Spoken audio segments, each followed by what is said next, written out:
Today's manna. Having fellowship with the visiting God. Bible verses. Genesis 18:10. And he said, I will certainly return to you according to the time of life, and then Sarah your wife shall have a son. And Sarah was listening at the entrance of the tent, which was behind him. Genesis 18:20. And Jehovah said, the cry of Sodom and Gomorrah, how great it is, and their sin, how very heavy it is. Words of ministry. As Abraham was enjoying such sweet fellowship with God, he received revelation from him regarding the birth of Isaac and the destruction of Sodom.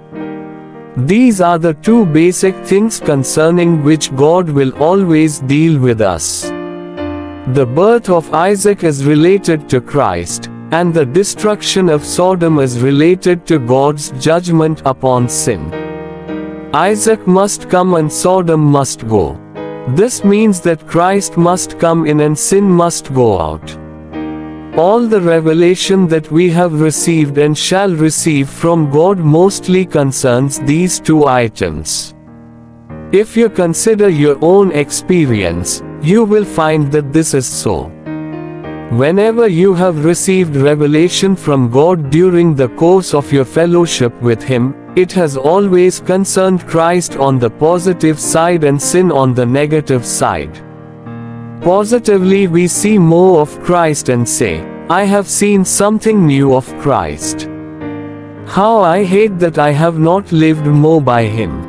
This is the revelation regarding the birth of Isaac, the revelation that Christ will be brought forth in your life. But negatively we see our sins and say, O Lord, forgive me.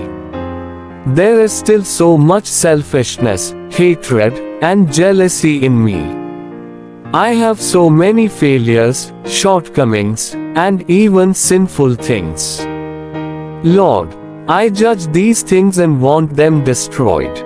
This, in principle, is God's judgment upon and destruction of sin. Amen.